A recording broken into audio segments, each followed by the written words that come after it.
Okay, Cash, here's a little take on what we did this week.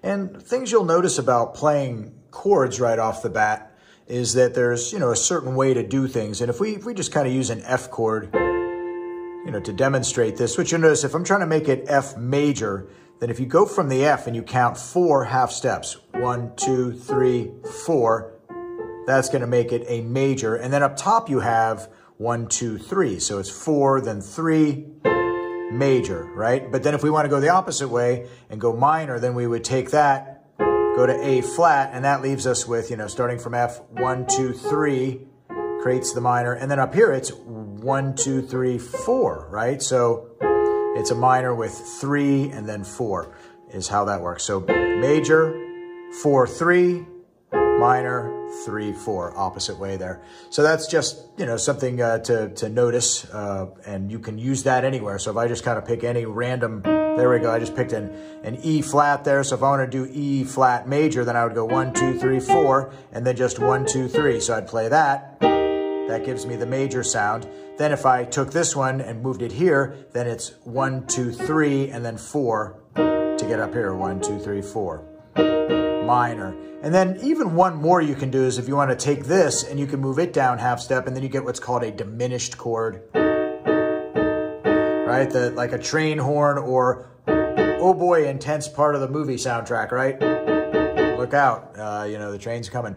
So that's how those work. And then, the diminished is really just 1, 2, 3, and then 1, 2, 3. And you can do that actually anywhere, on the keyboard. You can just go up a third, up 3 half steps. So I can start on G, go 3, and then 1, 2, 3, and then go another 1, 2, 3, and then it eventually lines up with a G at the top too. That's like a full diminished chord right there.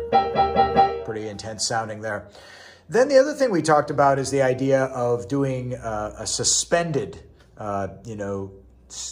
note or chord, and you take the one note that is the third of the chord. So, this would be the first, second, third, fourth, and fifth. We can take this and move up here, and then we end up with a suspended 4 chord. So oftentimes you'll hear it like this.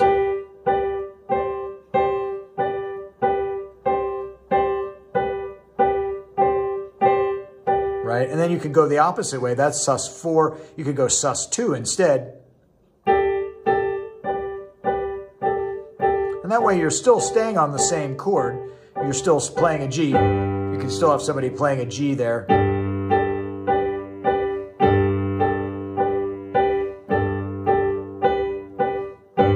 And that's just a neat way that if you're going to be on a chord for a while, that's just kind of a fun one a lot of times.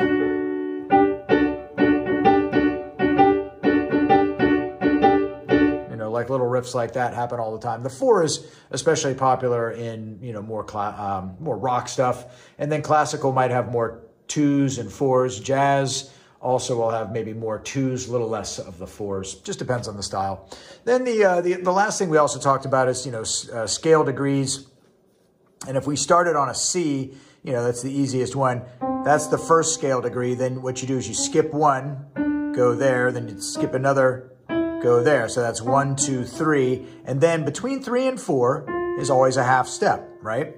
And then if we go up here, that's going to be another whole step, another whole step, another whole step. And then at the end, a half step, right? And then coming down, half, whole, whole, whole, half, whole, and finishing with a whole there. So again, if I picked any random, let's just pick A flat. So I'd go whole step again, and then a half step there, then a whole step, whole step, whole step, and then finally at the end, like that. So that's where you can do that with any spot there. And if you follow that rule, you'll be just fine.